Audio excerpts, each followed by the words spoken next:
Finanzas de la Universidad ICESI, quien nos hablará sobre los sistemas de gobernanza en salud. Bienvenido, adelante. Este es el pique.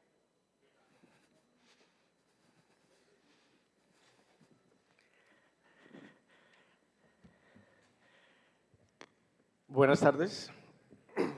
Creo que no necesito este aparato porque tengo esto aquí. Bueno, buenas tardes. Es un placer estar aquí. Muchas gracias a la Andy por la invitación, a los organizadores, a los participantes. Me complace mucho ver tantas caras conocidas y agradezco la oportunidad de poder compartir algunas reflexiones sobre un tema que nunca dejará de ser importante, un tema sobre el cual pensamos mucho cada 4 años, que es la gobernanza, el gobierno, y voy a hablar del gobierno de las organizaciones del sector salud y algunas de ellas públicas. Y luego de estas reflexiones que voy a compartir con ustedes, después de una breve pausa tendremos la oportunidad de discutirlo en un panel con algunas personas conocedoras de 2 de las instituciones públicas que hacen parte del sistema y que son de particular interés, que son el IETS y el INVIMA. Entonces, comienzo las reflexiones recalcando una cosa que a veces se repite y que no es exactamente correcta. Hay gente que dice, equivocadamente en mi criterio, que el sistema de salud de Colombia está privatizado. Y creo que no es así por una razón. La forma de entender esto es, primero, examinar cuáles son las funciones que se deben desempeñar en un sistema de salud, que se pueden resumir en 4 funciones. Hay una importantísima, que es la función que se llama, muchas veces la llaman la rectoría, que consiste en fijar las reglas de juego de un sector y hacerlas cumplir. Es evidente que esa es una función pública indelegable, o sea, uno no puede privatizar la hechura de las normas y de la regulación, digamos, por su naturaleza. Luego hay una función muy importante que es la de la financiación de los servicios, de los insumos y dispositivos y demás que hay detrás de los servicios, que puede ser parcialmente pública, parcialmente privada. Cuanto más pública mejor, porque más se protege el bolsillo de las personas y en Colombia, felizmente, la financiación es muy mayoritariamente pública. Tenemos uno de los gastos de bolsillo más bajos pues, en el contexto internacional. Siempre sobresale el país en esas comparaciones por tener un bajo gasto de bolsillo. Eso quiere decir que el grueso de la financiación de los servicios de salud es público. Luego viene la función de articulación, que es la función de armar las redes, gestionar el acceso de los pacientes y de los usuarios al sistema, etcétera, lo que aquí en nuestro país hacen las EPS. Y finalmente, y no por ello menos importante, la función de prestar los servicios. En las últimas 2 funciones hay una participación muy grande de organizaciones privadas, pues muchos de ustedes evidentemente trabajan o están vinculados a ellas.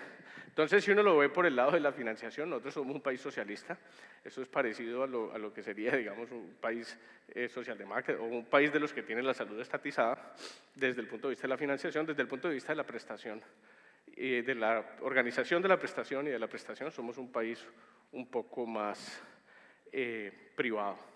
Y, digamos, participan en nuestro sistema todo tipo de organizaciones y cada una con un DNA, digamos, institucional distinto y una forma distinta de manejarse y de gobernarse. Entonces voy a repasar rápidamente 4 teorías muy básicas de cómo se gobiernan las instituciones y más precisamente cómo las instituciones, las organizaciones, me refiero a, pueden ser hospitales, aseguradoras, compañías u entidades públicas, pues estatales, cómo las organizaciones rinden cuentas por la labor que desempeñan en el sistema. Entonces, hay una teoría, la primera es la teoría de la rendición de cuentas de mercado. Eso funciona en muchísimos sectores, y es que alguien gestiona, digamos, una entidad o una empresa, presta un servicio, Si el servicio es malo, los clientes no vuelven. Básicamente los clientes votan con el bolsillo. Y si el servicio es malo, los clientes no vuelven y se quiebran. O sea, el mercado tiene el poder de disciplinar a la organización y quienes la gestionan, quienes la gerencian, tienen que rendirle cuentas constantemente al cliente. Hay una segunda teoría de cómo funciona el gobierno de algunas organizaciones, sobre todo en sectores sociales, que es la teoría corporatista. Y en este tipo de entidad, lo que llaman los stakeholders, digamos, las partes interesadas, hacen parte del esquema de gobierno de la entidad. Por ejemplo, en los servicios de salud de las universidades públicas hay un representante de los estudiantes, un representante de los profesores, un representante de los empleados, de los prestadores, de todos los estamentos. Y la teoría dice que si el servicio se deteriora, pues cada cual acude a su representante y de esa forma logra disciplinar a la administración para que preste un buen servicio. Vestigios de ese sistema está, por ejemplo, en el gobierno de las cajas de compensación, que tienen empresarios y trabajadores representantes, y la teoría es que uno acude a su representante para hacer cumplir o mejorar el servicio. Luego está la rendición de cuentas política, que se predica fundamentalmente en las instituciones estatales. La teoría dice que si una institución estatal está prestando un servicio y este servicio no es bueno, pues la gente vota por otro partido o por otro candidato, qué sé yo, en las siguientes elecciones, y se supone que el sistema electoral le imprime o le da disciplina nuevamente a la organización para que preste un buen servicio. Ninguna de estas funciona bien. Pues todas tienen defectos, pero pues en la práctica pues, se busca emular algún sistema. Cuando existía el Seguro Social tenía una lógica corporatista, tenía a la ANDI, a FENALCO, a los sindicatos en la Junta, porque se suponía que tenían que estar representados los trabajadores y los empleados, no sé qué. Luego el Consejo Nacional de Seguridad Social en Salud preservó un poco esa lógica como de representatividad de los stakeholders sectoriales, pero luego eso se fue desdibujando. Con la Ley 100 el sistema le apostó mucho a la lógica de mercado, pero pues, los economistas sabemos que hay mercados que funcionan mejor que otros. Para que un mercado funcione bien para disciplinar las organizaciones y para hacerlas prestar un buen servicio, se necesita que haya buena información, un mundo de requisitos, un mundo de condiciones que en el sector salud no se dan, porque en la prestación de servicios de salud hay incertidumbre, asimetría de información, bueno, un mundo de cosas que hace que no funcione muy bien realmente. Uno no puede contar con el mercado para disciplinar las organizaciones, hay que ayudarle con información para que pues la gente tome mejores decisiones y más o menos pueda funcionar. Entonces, hay un cuarto modelo que no está en la lámina, y es que ya en el mundo de la prestación, cuando hay organizaciones donde hay un alto grado de experticia y de complejidad técnica, como lo es el caso de la prestación de servicios de salud, el mundo de los médicos, también lo es el mundo de los profesores, en fin. Son organizaciones donde no suele haber unas relaciones muy jerárquicas, porque los profesionales son muy celosos de su autonomía. Pues no en vano la autonomía médica ha sido una bandera en las discusiones sectoriales y hoy en día está consagrada en una ley estatutaria, porque la autonomía es una cosa de la cual todo profesional es muy celoso. Entonces, cuando existe, digamos, esa característica de la alta complejidad técnica y de la vocación de autonomía que tienen los profesionales, la rendición de cuentas a veces, una que puede funcionar es una rendición de cuentas por pares. Es decir, el profesional no le rinde cuentas a un jefe, sino que le rinde cuentas a sus pares, y si hace una cosa que se desvíe, digamos, gravemente de los estándares profesionales, por lo menos le debe dar pena, pues. Y a veces hay una apuesta, digamos, en los diseños de la gobernanza de las instituciones y del sector por ese modelo. Entonces, hoy vamos a hablar y entonces, antes de entrar en estas instituciones públicas, cabe preguntarse quién es agente de quién en una organización que participa en el sistema con alguna labor, bien sea en la prestación o en el aseguramiento, etc. ¿A qué me refiero con eso? Cuando se habla de gobierno corporativo, muchas veces toda la discusión de gobierno corporativo se centra en la relación de agencia que hay entre la administración de la compañía y sus propietarios.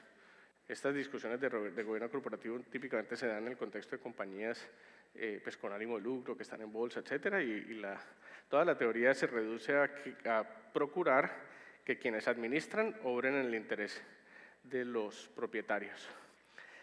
Cuando uno, digamos, toma todos esos códigos de buenas prácticas del gobierno corporativo, que hay muchos muy conocidos, y los traslada al sector salud, se da cuenta que en el sector salud, ojalá fuera así de fácil.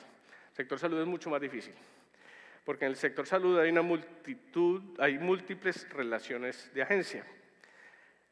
La noción de EPS, por ejemplo, la teoría es que la EPS representa a los afiliados ante los prestadores. En su origen está, y en sus orígenes históricos, pues en Alemania, etcétera, está la noción de que vamos a juntarnos para colectivamente ir a comprar los servicios de salud y de hecho la ley 1122 menciona explícitamente que las EPS tienen la función de representar al usuario ante el prestador. Entonces ahí surge una nueva relación de agencia. La EPS es agente del afiliado. Ahora, en el mundo de la prestación también hay la conciencia de que el médico, digamos, surge con naturalidad en las discusiones y reflexiones sobre ética médica, el médico está en la obligación de ser agente del paciente, de tomar las decisiones en el mejor interés del paciente y no en su propio mejor interés como médico. A veces me refiero al deber ser, pero luego hay un médico o una organización prestadora que es contratada por una aseguradora que también es agente del afiliado. Entonces cuando uno pinta ese dibujo se vuelve sumamente complejo y al final lo que uno quisiera es esclarecer la entidad, a quién debe rendirle cuentas y por qué conceptos. Si uno mira, digamos, la flora institucional del sistema, tanto de IPS como de EPS, hay de todo, hay sociedades anónimas, hay cooperativas, hay asociaciones sin ánimo de lucro, hay un mundo de figuras jurídicas muy disímiles que tienen unos mecanismos distintos de relación de cuentas, de rendición de cuentas. Una sociedad anónima está diseñada para rendirle cuentas al accionista en la asamblea en marzo, pero es necesario complementar las instancias de rendición de cuentas que ya tienen incorporadas estas instituciones, según su naturaleza jurídica, al sistema y procurar que haya buenos mecanismos de rendir cuentas, en últimas, al afiliado y pensaría uno también en últimas al Estado, porque son instituciones delegatarias de una función, de un servicio público, como lo es la prestación de servicios de salud, y tienen el deber de rendir cuentas por usar bien los recursos. Y, muy importante, usar eficientemente los recursos. Y vamos a volver sobre el tema de la eficiencia, porque la eficiencia en el sector tiene que ver no solo con hacer rendir las horas del personal contratado, sino también con escoger qué tratamientos y qué medicamentos brindar en un momento dado con criterios de costo-efectividad. Ese es uno de los principios, digamos, una de las fuentes de eficiencia que más hay que abordar, y eso tiene que ver mucho con el quehacer, sobre todo del IETS, que lo vamos a ver más adelante. Entonces, en la discusión que vamos a tener con los panelistas, vamos a centrarnos en dos instituciones, en tres, pero lamentablemente tuvimos un panelista que no nos pudo acompañar por un COVID de última hora. Entonces vamos a centrar la discusión fundamentalmente en el INVIMA y en el IETS. Son dos instituciones, la primera claramente estatal, la segunda creo que es como un híbrido, pues es como lo que llaman en Inglaterra arm's length, es una institución que es público, creo que es una corporación mixta, digamos, con participación pública y privada, pero con unas funciones que tienen la vocación de ser públicas. Y en este caso, las preguntas que hay que hacerse respecto de cuál es el deber ser, cómo deben gestionarse, cómo deben gobernarse estas instituciones. Lo primero es el alcance del mandato. En una organización privada, típicamente, la propia organización se da su propio mandato, o sea, tiene la libertad de establecer su misión. Y en un sector regulado, pues las misiones vienen ya un poco acotadas, como es el caso del sector salud. En otros sectores, pues cada organización fija la misión que más o menos que le dé la gana. Pero en el caso de las instituciones estatales, la misión viene dada típicamente por una ley que la crea y le dice: usted existe para esto. Por eso no estoy usando la palabra misión, sino la palabra mandato. Y de ahí se deriva una serie de preguntas que orientan, digamos, la discusión respecto de si esta institución está siendo adecuadamente gobernada. Está claro el objetivo, el para qué existe la institución, y dado el objetivo está clara la meta. Digamos, en otro contexto uno podría decir que el objetivo de una institución sea salvar vidas, pero la meta sería cuántas voy a salvar. Y sobre todo el alcance de la obligación, si es una obligación de medio o una obligación de resultado. Digamos, en el mundo de la medicina pensaría uno que, pues que nadie, todos somos mortales y sería necio pretender una obligación de resultado, pero digamos que un profesional sí debe tener la obligación ética y profesional de estar a la altura de unos estándares y de haber aplicado unos procedimientos y haber tomado unas decisiones, digamos, que se ajustan a unos estándares profesionales y a un conocimiento actualizado, etcétera. Pues no puede garantizar que el paciente no se le muera, evidentemente. Pero digamos, si la naturaleza de la institución es producir conceptos, producir estudios o tomar decisiones, se pregunta uno si la obligación es de haber seguido, digamos, unos estándares o de haber tomado la decisión correcta. Eso tiene mucho que ver también con el alcance de la institución y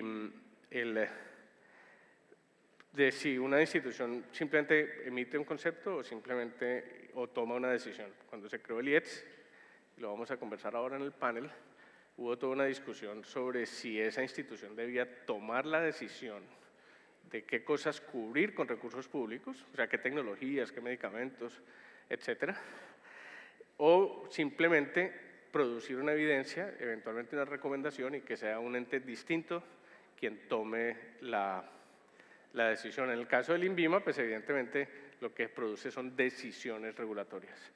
Esto entra al mercado, esto no entra al mercado. Eso hace una diferencia respecto de lo que uno espera de que la institución haga y de cómo esta rinde cuentas. Y también es muy importante saber si la forma de cumplir esa meta es sujeto o no de discreción profesional. Me explico. Si de lo que se trata es de examinar que la comida empacada en determinado empaque efectivamente tenga las calorías que dice tener, que tiene 22 gramos de carbohidrato, etcétera, pues debería ser una cosa mecánica, digamos. Quien la hace debería simplemente aplicar un instrumento de medición, consultar una tabla. Pero si de lo que se trata es de revisar una evidencia científica respecto de la cual puede haber diferencias de criterio, puede haber ponderaciones distintas de este estudio, el otro, pues ahí no se puede ser tan tajante en exigir el cumplimiento de procedimientos. Ahí se tiene que apelar a que quien tome esa decisión pueda, digamos, generar la confianza de que lo hizo con unos estándares profesionales, pero no entrar a cuestionar su decisión. Ahí ya se vuelve un poco como el médico autónomo, digamos, tiene como ese grado de autonomía científica y posiblemente dentro de la entidad coexisten, digamos, ambos tipos de decisiones y la forma de juzgarlas es distinta. Tiene que haber coherencia entre los recursos que se le dan a la institución. Si el Estado crea una institución y le exige, tiene que haber coherencia entre el nivel de exigencia o las expectativas que tenemos respecto de la tarea que desempeña la institución y los recursos de los cuales es dotada. ¿Ante quién rinde cuentas una institución estatal? Pues digamos hay unos formalismos, típicamente las agencias del Estado, algunas están obligadas a presentar un informe al Congreso, bajo la teoría de que el Congreso pues, no representa a todos los ciudadanos, pero más allá de los formalismos, pues la institución tiene que poder rendir cuentas a la ciudadanía y al sector, dada la claridad de mandato y claridad de objetivos. Entonces, ¿cumple la institución su mandato? ¿Lo hace con eficiencia? Esa segunda pregunta es muy importante, porque pues que haga la tarea, pero a un costo, digamos, excesivo, y como todo eso sale de la plata del contribuyente, toda institución pues tiene que interrogarse siempre sobre el nivel de eficiencia que está logrando. Y en últimas, rendir cuentas por la transparencia en las decisiones. Recuerdo que hace muchos años me correspondió leer un manual de conflictos de interés de la Escuela de Salud Pública de Harvard y me gustó primero porque era corto, pero segundo porque tenía en letra grande un párrafo adelante que decía, mire, no importa lo que dice más abajo, lo primero que está por encima de todo lo demás y prima sobre todo lo demás es la confianza del público. No haga nada que ponga en riesgo la confianza del público. Y luego sí, pues uno se lee lo demás, pero tiene como esa claridad fundamental de que lo que se trata es de merecer la confianza ciudadana. Y eso, pues, muchas cosas concurren a ello. Una muy importante es la información. Una institución es exitosa y genera confianza en la medida en que haya mucha información sobre su quehacer, sobre lo que hace, sobre cómo lo hace, sobre el cumplimiento de su tarea, sobre la calidad del servicio que presta, sobre el cumplimiento de su mandato, a la vez que preserva aquella información que tiene la vocación de ser privada. Y hay una medio paradoja porque hay una información que hay que proteger, que es evidentemente aquella que atañe a los ciudadanos y alguna de la información que tiene la vocación de ser privada de una compañía. Y para todo lo demás, todo lo que se publique, cuanto más se publique, mejor.